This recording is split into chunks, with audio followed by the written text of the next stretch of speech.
tudo bem? Eu sou o Douglas Ferreira e esse é o Business Cast da semana. Hoje nós vamos falar sobre o direito empresarial, vamos falar também sobre o direito previdenciário. E para falar sobre esse tema, nós trouxemos uma advogada, doutora Carla Cruz, que é especialista nessa área, né? Nessa área previdenciária e empresarial. Tudo bom, doutora? Olá, Douglas. Douglas Ferreira, meu amigo, tudo bem? Tudo Inicialmente é um prazer estar aqui nesse podcast maravilhoso, no Business Cast, e dizer para você da importância de um momento como esse, de um profissional como você. Obrigado. E nós vamos aqui falar um pouco sobre direitos, deveres, falar do previdenciário, falar também do empresarial e falar um pouquinho de situações Tirar dúvidas, né? exatamente, Tirar que dúvidas. leva as pessoas a entenderem a importância de ter ali pessoas especialistas para que conheçam e cuidem dos casos dela. Pois é, nós vamos falar sobre algumas curiosidades dentro do direito da especialidade da doutora, como, por exemplo, a licença maternidade, o salário maternidade, a aposentadoria, quem tem direito a esse salário, quem tem direito aos benefícios. Tudo isso a gente vai esclarecer aqui numa conversa bem descontraída, bem à vontade, pode ficar relaxada. O importante é a gente esclarecer ao máximo as dúvidas que as pessoas têm. E vamos começar falando sobre essa questão do direito empresarial. O que é esse direito? Douglas, o direito empresarial, eu costumo dizer que é o coração de uma empresa.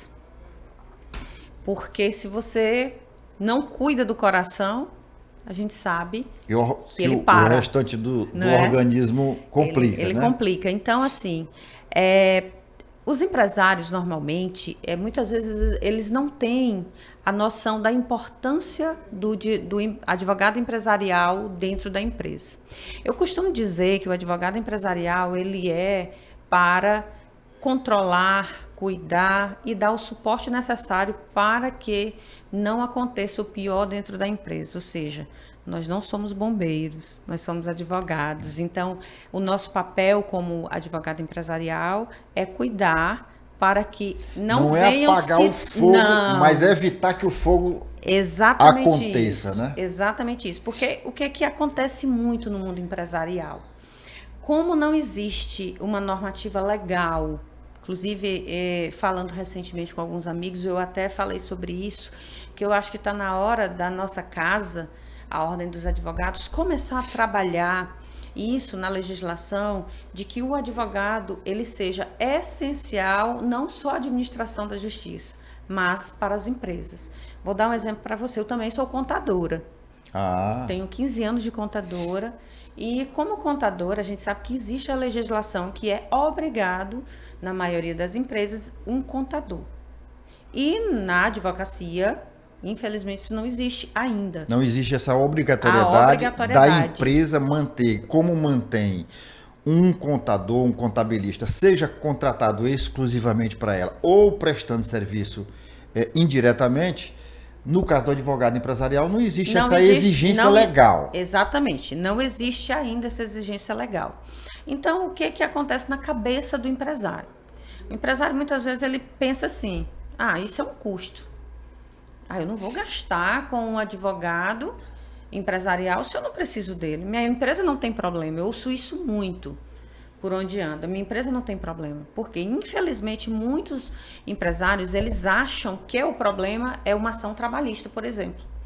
Que é o que acontece. Mas tem a questão tributária. Questão tributária, tem a questão contratos, ambiental. Né? Nós temos também a própria documentação, né, o contrato social para ser analisado, mudanças dentro da empresa, entrando agora aí a novidade, que nunca foi novidade, mas agora é obrigatoriedade da nova NR1, Sim. Certo? Então, tudo isso são questões que o advogado ele precisa estar ali para dar esse suporte para a empresa. E a empresa ela precisa entender isso. Mas por que ela não quer entender? Porque, na verdade, um advogado da empresa, ele é um advogado que a gente pode chamar de advogado recorrente, ou seja, é ele estar contratado como existe a contratação, por exemplo, do contador. E aí ele diz assim, mas é um custo. Eu entrevistei uma vez aqui uma colega sua da área empresarial e ela dizia o seguinte, e você já disse isso também, não com a profundidade que ela falou, mas disse que é tão importante um advogado numa empresa desde a constituição do contrato Exatamente. inicial dessa empresa. Exatamente. Olha, Douglas, eu posso te dar um exemplo. Na contabilidade, queira ou não, termina que a gente fala um pouquinho disso. Na contabilidade, nós temos as empresas, quando elas vão ser abertas, nós temos modelos de contratos na internet, na própria junta comercial. E muitas vezes as pessoas se utilizam desses modelos. Quando você tem um advogado constituído dentro da sua empresa, você vai estar ali com ele e ele vai passar para você como esse contrato ele precisa ser feito, precisa ser aplicado. Porque aquilo ali ele vai te dar uma segurança jurídica. Você tem um especialista e esse especialista ele vai dizer para você, Douglas, nós vamos fazer isso na sua atividade é atividade tal, publicidade. Vamos falar de publicidade. Se sua atividade é publicidade. Então, dentro dessa atividade, dentro do seu contrato, nós vamos fazer situações tais. Ele não vai criar um modelo, ele vai trabalhar de acordo com a sua necessidade. Vai adequar as suas necessidades a um contrato formal, né? Exatamente. Dentre outros, né? Nós estamos falando aqui de constituição. Mas, assim, dentro da própria empresa, depois dela constituída, ela tem obrigações a vida toda. Ela não deixa de existir. Ah, minha empresa não tem movimento. Ela tem obrigação a ser cumprida. Então, as obrigações fiscais, elas existem. E elas precisam ser colocadas em práticas e realizadas, senão você vai ser autuado, vai pegar multas, fiscalizações, isso não é bom. E aí é onde mora a questão do advogado empresarial. Se o advogado empresarial ele estiver em consonância com o contador, que é super importante, né? Como eu tenho as duas coisas em uma pessoa só, isso para mim é bom, né? É uma vantagem, é uma né? vantagem. Eu tenho as duas coisas em uma pessoa só. A gente consegue entender e levar com que essa empresa evite o máximo possível que pegue o fogo, como a gente citou aqui no início. Agora vamos mudar um pouco, sair da área empresarial e entrar nessa área mais previdenciária. A gente sabe que as demandas mais frequentes envolvendo benefícios do INSS, por exemplo, elas aumentaram significativamente. Sim. E aí muita gente tem direito, que às vezes nem sabe que tem direito, ou sabe que tem o direito, mas não sabe como buscar esse direito. Exatamente. O que a senhora diria para quem está nessas situações? Nós vamos iniciar esse tema falando um pouquinho sobre o empresarial. Sim. Às vezes, as mulheres, as empresárias, elas não têm noção que existe esse direito. Claro que tudo que nós vamos falar aqui, nós temos que levar em consideração, no início é importante falar, que eles precisam estar dentro da regra, que é o que a gente chama de coberto, né, pelo INSS, ou seja, ela ter o recolhimento dela em dias, ela está fazendo a obrigação dela, que é o cumprir aquela coisa de pagar todos os meses, falando inicialmente do empresário, da Sim. empresária, a contribuição, certo? Certo. E aí a gente vem período de graça, que é uma outra coisa, que depois a gente pode estar tocando nesse assunto também. Assim como, por exemplo, as empresas que são MEI, que é aquela empresa microempreendedor individual.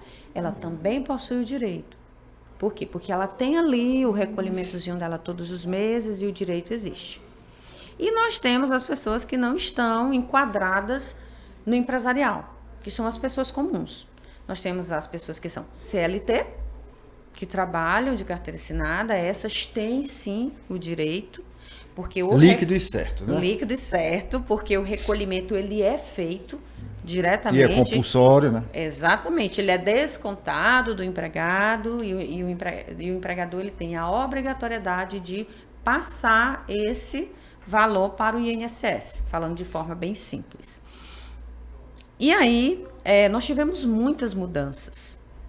Falando exatamente disso, antes, né, a Lei 8.213, que é a lei que rege o INSS, ela dizia o seguinte: você precisaria ter pelo menos 10 meses de contribuição antes da gravidez.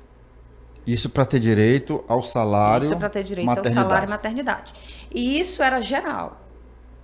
Eu não trabalho, eu não sou CLT, eu não tenho MEI, eu não faço nenhuma contribuição como contribuinte individual, eu não sou facultativa e nem segurada especial. Eu sou desempregada.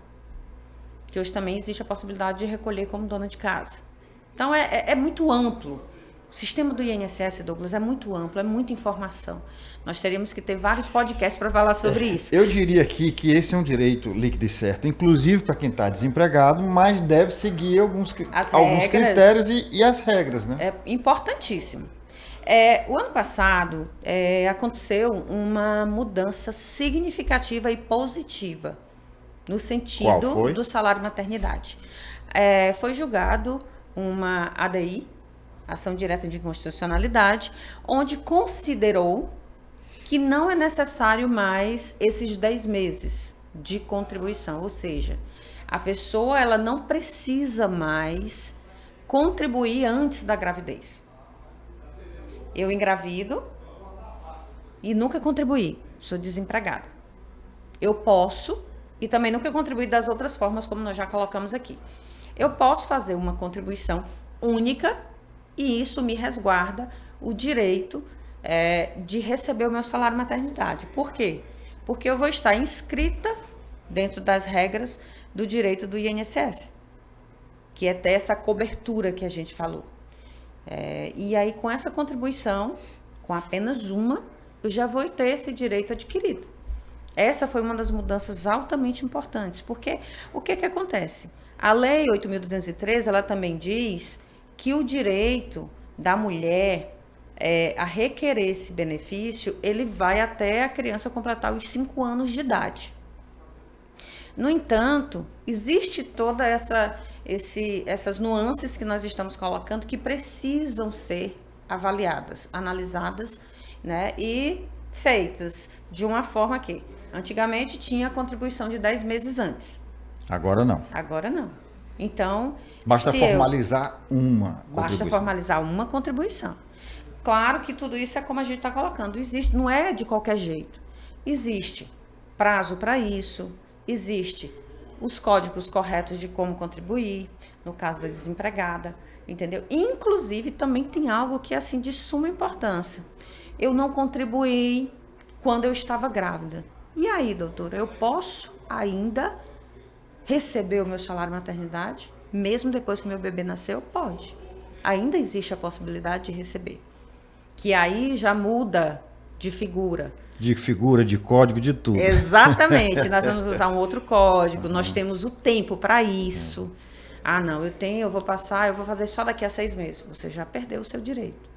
E perdeu geral, porque você não teve as contribuições, você não estava enquadrado dentro das normas do INSS. E é aí que entra a pessoa que estudou para isso, que está gabaritada, que entende da legislação, que entende das normas da Previdência e que vai lhe assessorar, lhe ajudar na conquista desse benefício. Douglas, eu queria só fazer aqui uma pontuação importante nisso que você está colocando, que como facilitou, vamos usar assim esse termo, existiu essa mudança, né, desde 2025, muita gente tem banalizado.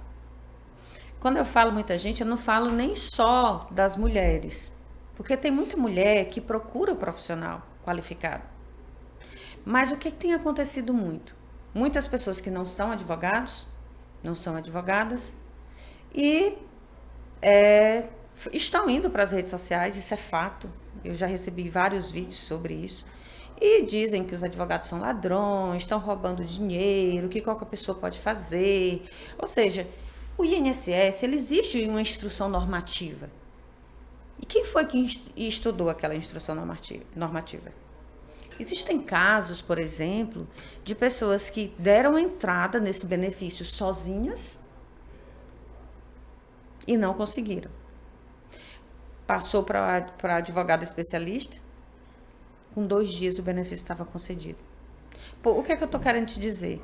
Que mesmo com essa facilidade, usando o termo popular, se nós não soubermos fazer da forma correta, usar os códigos corretos no recolhimento, juntar a documentação de forma como tem que ser, você não vai conseguir o benefício. Por isso a importância do especialista, da pessoa que estudou para aquilo. Uma vez uma pessoa disse, não, mas na Previdência não precisa de advogado. De fato, não precisa. Não precisa, mas tecnicamente precisa, porque muitas nuances desse processo, só quem conhece o advogado. Porque é exatamente isso que a gente está falando. Existem as normas internas do INSS.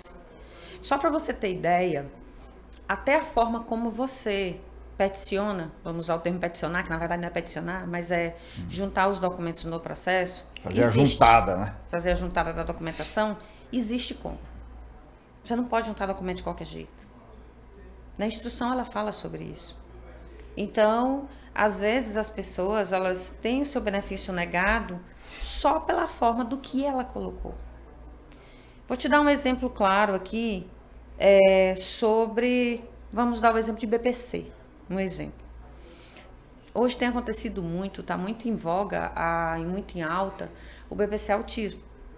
Sim. De crianças com espectro autista. E muitas mães não querem contratar um advogado porque acham que vai dar dinheiro à toa para o especialista. E aí elas ingressam sozinha com a ação. Aí o processo vem negado.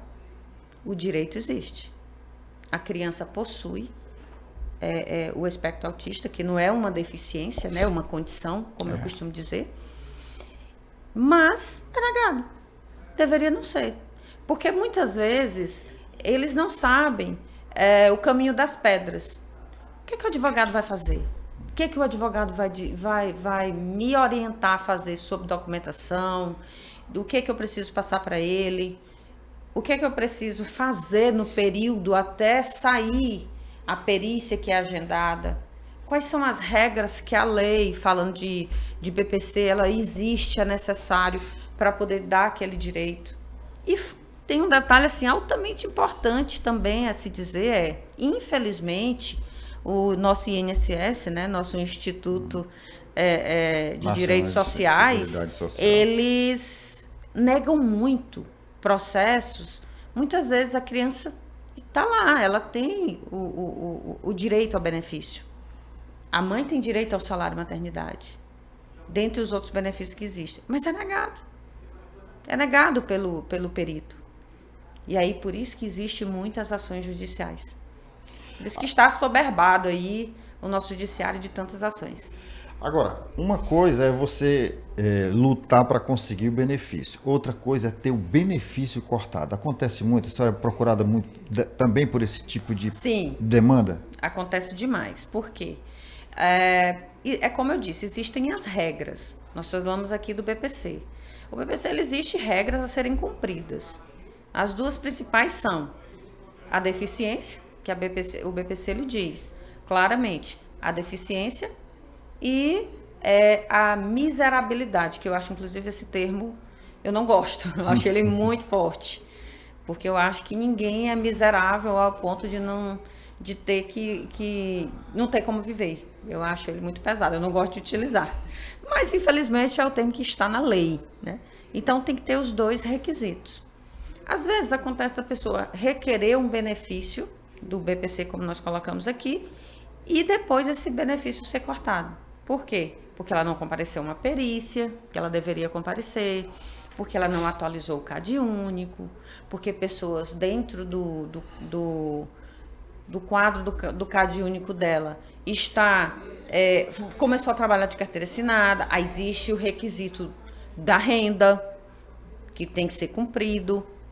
Inclusive, está para ser mudado isso, né, para ficar em meio salário mínimo por renda per capita por pessoa da família, que ainda não teve essa alteração, e é 1/4 por pessoa, entendeu? Então, se você tem 3 pessoas na família e tem alguém que tem um registro de carteira assinada, ali ela já perde o direito, entendeu? Então, tem que ter todo esse cuidado. Existem casos e casos. Eu, inclusive, fiz uma reportagem, eu estava procurando aqui, fiz uma reportagem sobre uma jovem mãe lá de Castelo do Piauí. Sim.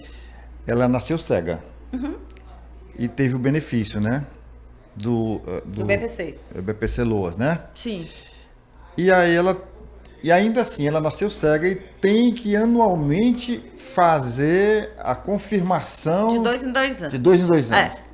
E aí parece-me que ela não conseguiu fazer no ano passado, não por negligência dela, mas exatamente por conta dessa fila que entra com o pedido hoje, marca para 6 meses, 8 meses depois, e ela teve o benefício cortado. Imagina, né? Pois é, esse é um dos grandes gargalos do INSS. É exatamente esse corte. Às vezes eles usam, isso aí está sempre na mídia. Há pouco tempo teve essa questão que eles chamam de pente fino. Pente fino é eles fazerem aquela avaliação para saber se realmente a pessoa ainda está dentro das regras, né? Tá tudo corretinho ali, de acordo com o que foi feito quando o benefício foi concedido. Mas muitas vezes acontecem situações como essa. Aí você deu o exemplo da senhora, que é cega de nascença. Cega de nascença. E tem direito ao benefício. E aí eles cortaram porque ela não conseguiu comparecer. E aí, onde é que fica o direito dela? Só fazendo aqui um registro, eu estou falando da dona Luísa Pereira da Silva, conhecida lá em Castelo do Piauí como Luzinária Play, porque ela toca também teclado. Mas independentemente dessa atividade dela, ela tem esse direito por ter nascido cega, né? Eu espero, inclusive, que esse benefício tenha sido regularizado, porque, salvo engano, isso aqui foi no dia 24/5 e já tinha quase um mês que ela tinha tido o benefício cortado. Então, fica aí um alerta para a Previdência e o INSS aqui do Piauí. Salvo engano, ela é atendida pela unidade de Campo Maior. Castelo não tem. Porque tem as regionais. As regionais, exatamente, de atendimento. Bom, nós estamos falando de salário e maternidade, nosso tema era esse, quando eu fiz essa observação com relação à dona Luzinária aqui, Luzinária Play. Mas o que eu queria saber, doutora, salário e maternidade está geralmente atrelado à mulher. Sim. Que é a pessoa que gesta. Sim. Infelizmente estão usando esse termo, né? Pessoas que gestam. São mulheres. Mulheres é a único ser que tem essa capacidade de gestação. É muito abençoada. É abençoada. Eu costumo dizer.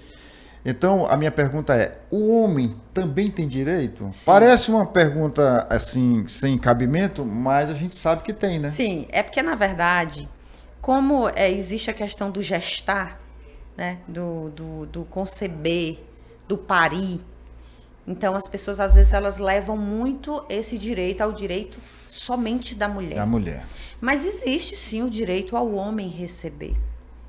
Então, em que circunstâncias? É interessante a gente frisar aqui o seguinte, que exige a instrução normativa, né, o INSS em si, a Lei 8.213, ela é muito vasta, ela é muito ampla e tem muita informação que às vezes as pessoas não sabem. Uma dessas, essa que nós estamos colocando, o homem. A circunstância é a seguinte, a esposa teve a criança, que é o fato gerador, como a gente chama. O fato gerador é o nascimento.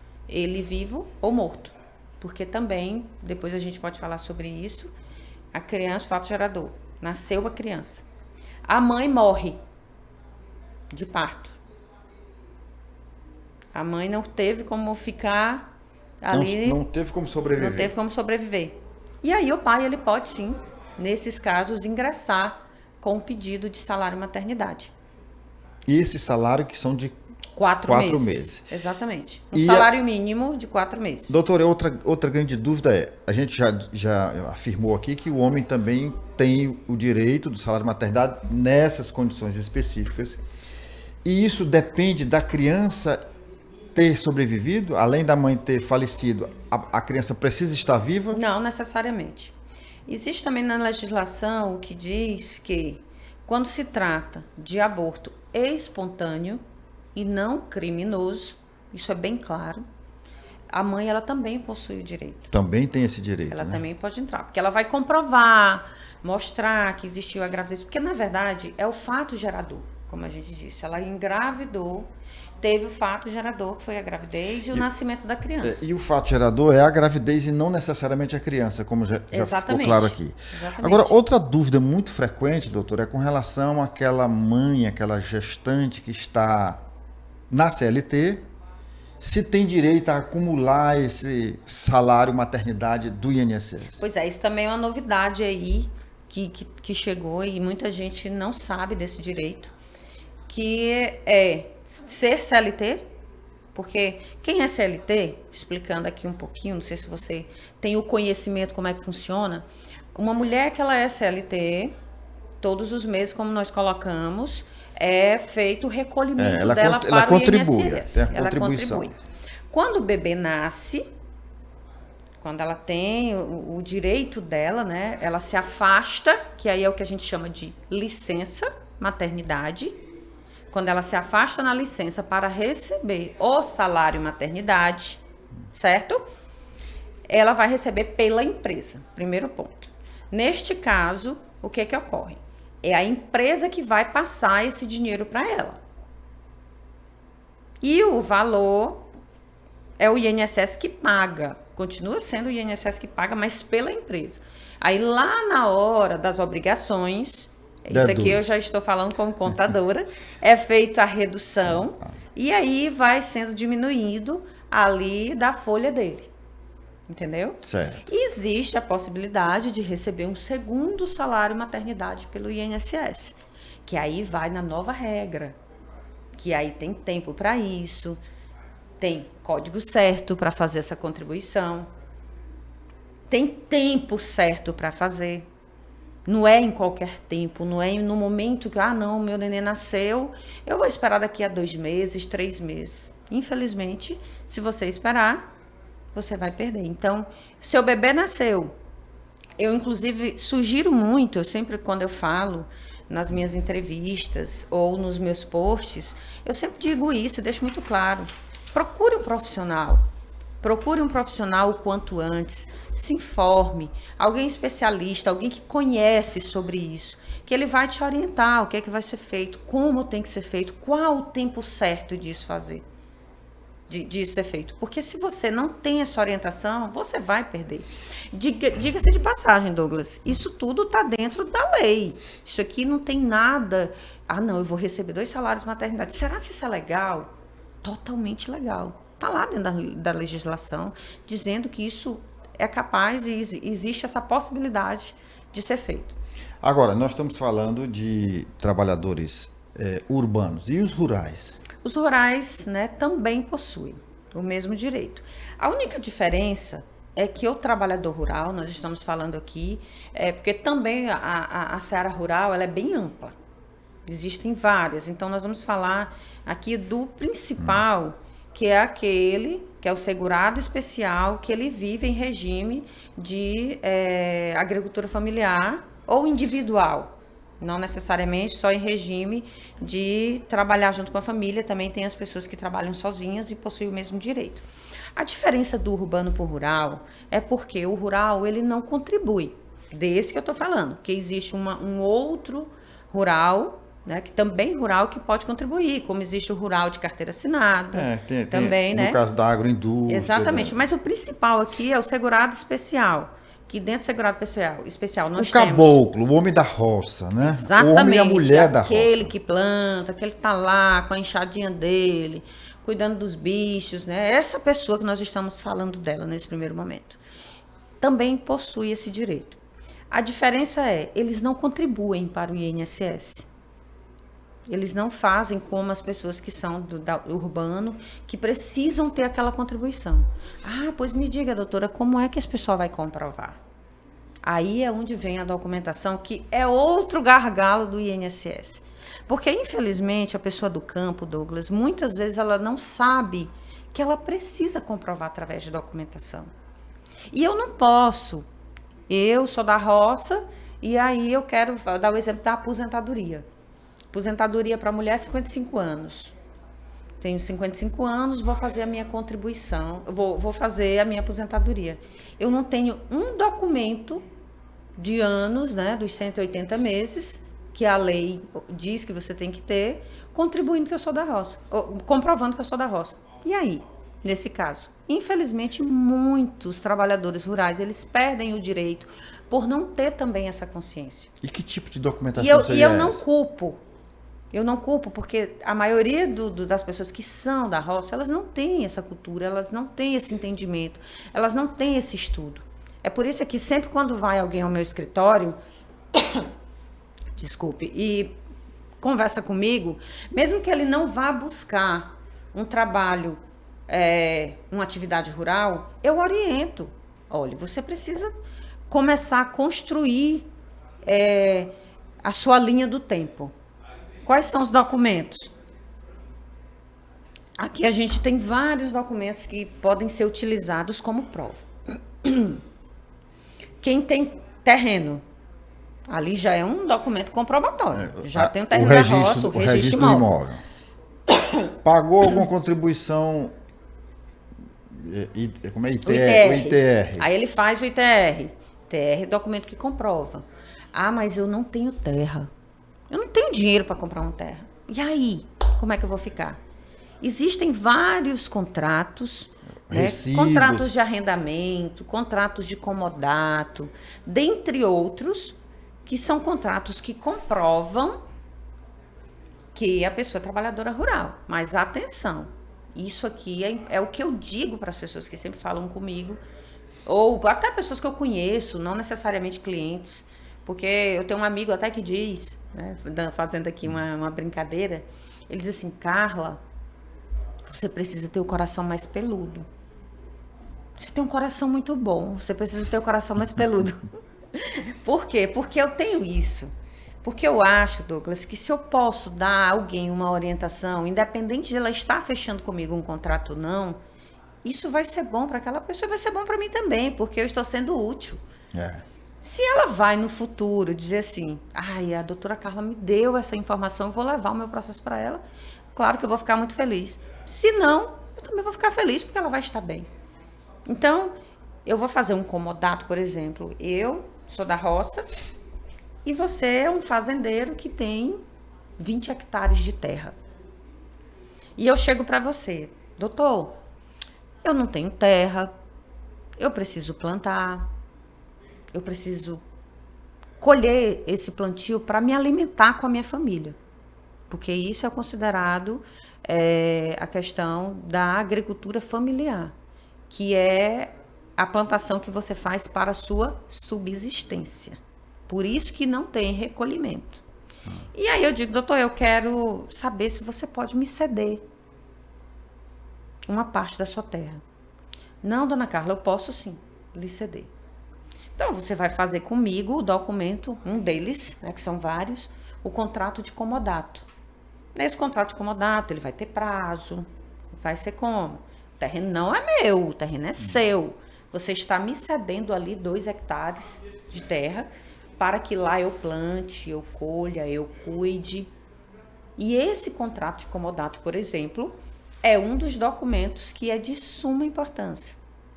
O sindicato hoje perdeu muita força. Acho que você sabe disso. Sim. De uns anos para cá perdeu muita força. Então, ainda é importante você ser filiado ao sindicato? Sim, porque o sindicato ele pode te ajudar muito em muita coisa, mas não é mais uma prova cabal para dizer assim: não, eu tenho que ser filiado ao sindicato. Na época que você foi fazer sua inscrição, seu cadastro no registro geral, vai tirar sua documentação, como você se intitulou? Como você disse que era a sua profissão? Você vota. Quando você vai fazer o seu cadastro, como foi que você disse que... Qual foi a profissão que você disse? Tudo isso são documentos que comprovam. Ah, eu registrei meus filhos, eu disse que eu sou trabalhadora rural. E sou mesmo. Estou falando aqui, quando eu digo, não é só dizer, é ser. Que a gente sabe que existe muita fraude também, a gente não pode esconder isso. Existe muita gente que quer fraudar situações para se beneficiar. Então, todos esses documentos são documentos que precisam ser construídos na sua linha do tempo. Que é o que a gente tá falando. Não adianta, Douglas. Eu tenho 55 anos. Eu tenho 53 anos. Eu não tenho nada. Não tenho nenhum documento que comprove que eu sou trabalhadora rural. Aí eu vou me aposentar daqui a 2 anos. Aí hoje eu vou fazer um comodato. Se teve também uma modificação na lei, né, na previdenciária, também teve a reforma previdenciária e também teve uma modificação quanto a isso, que hoje, se você tiver 2 provas, uma a cada 7 anos, isso também é positivo, que também foi bom lhe dar o direito. Mas você tem que ter no tempo.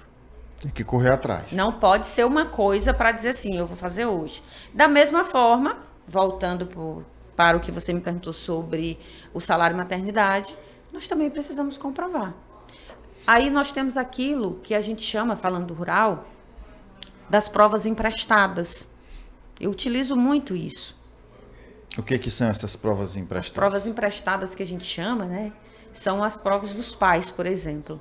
Isso acontece muito, eu já tive muitos processos de agir assim, né, com as provas emprestadas, de meninas mais novas, depois de 16 anos, que engravidam, e não tem. Porque uma menina de 16 anos, ela ainda não é nem adulta, não tem ainda nem, pela lei, não é nem para ela estar ainda trabalhando. Que a gente sabe que a roça é diferente. Sim. Então, o que a gente costuma fazer? Sua mãe é trabalhadora rural? Sim. Seu pai é trabalhador rural? Sim. Pois então a gente vai entrar com as provas emprestadas dos seus pais. E normalmente isso dá certo.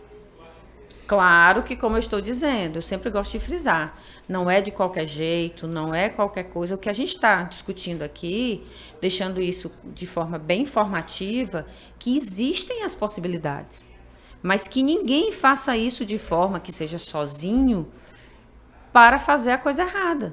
Ah, não, porque a advogada disse lá no podcast dela que eu posso usar as provas emprestadas do meu pai, da minha mãe. Ah, porque eu posso fazer um comodato, então eu vou fazer aqui para amanhã eu ir buscar um benefício. Cada caso é um caso, né, doutor? Cada caso é um caso. Bom, nós estamos chegando ao final. Eu queria que a senhora olhasse para essa câmera e deixasse a sua mensagem para aquele que já está na fase de aposentadoria ou que está querendo planejar a própria aposentadoria. Bom, Douglas, eu queria deixar aqui a minha mensagem final. Antes de deixar minha mensagem, agradecer pela oportunidade de estar aqui nesse podcast com o Douglas Ferreira, que é um grande comunicador, e que isso é algo que eleva a nossa comunicação, e dizer para você que já está nessa fase, tanto de aposentadoria, como a questão dos benefícios que nós falamos aqui sobre o salário maternidade, né? Discutimos, que foi uma discussão muito boa, inclusive, tão boa que passou muito rápido, que os direitos existem, porém você precisa fazer a coisa da forma correta. Escolher um profissional que você confie, trabalhar com a documentação correta e, da mesma forma, serve para aqueles que estão buscando sua aposentadoria e também para os nossos amigos empresários. Os nossos amigos empresários, eles precisam entender da importância do advogado especialista e de ter esse advogado no seu quadro, porque tudo isso vai facilitar, vai ajudar a sua vida. Então eu deixo aqui essa mensagem dizendo que a advocacia é uma profissão que ela leva para as pessoas o melhor que ela pode. Quando você tem um advogado especialista naquilo que você faz, naquilo que ele faz e faz bem feito, ele pode te ajudar muito. E agradecer imensamente pela oportunidade, dizer que estou sempre à disposição para o podcast ou para qualquer outro momento que seja necessário de palestras e de atividades. Obrigado, e nós que agradecemos, viu? Deixa eu dar aqui um recadinho para os nossos patrocinadores, as empresas e as instituições que acreditam no poder da comunicação e acreditam que é importante esse canal aberto para o setor produtivo do Piauí.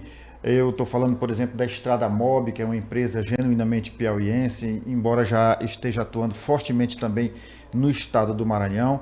Nós temos o SENAC e o SESC, que são duas instituições voltadas para o comércio e que dispensam apresentações. Nós temos a Léo Madeiras, do amigo Marcos, temos o MOVE, o Movimento Empreender Piauí, na pessoa do seu presidente, Marcelino Lopes, temos a Automaster, temos a Pneubec, temos a Socimol, uma indústria do Grupo Claudino, que também não só gera emprego, mas renda para o estado do Piauí. Temos a Pax União. Gente, a Pax União são 53 anos no mercado, são 53 anos prestando serviço às famílias piauienses e também maranhenses nos momentos mais difíceis. Temos o SESI, temos o SENAI e o Centro das Indústrias do Estado do Piauí, que são 3 instituições que também dispensam apresentações. Muito obrigado pela sua audiência. Você sabe, toda semana a gente está aqui e a nossa audiência depende de você. Então, se agora se recebeu esse link de algum amigo em algum grupo de WhatsApp e ainda não é inscrito no nosso canal, você se inscreve agora, aciona o sininho para receber as nossas notificações e nos ajuda a divulgar, a compartilhar o link. Manda o link para o grupo da família, para o grupo do trabalho, da igreja que você comunga, da associação de moradores do seu bairro, do condomínio onde você mora. Manda a doutora Carla Cruz para o mundo, viu? Não só para o Piauí, mas para o Brasil e para o mundo.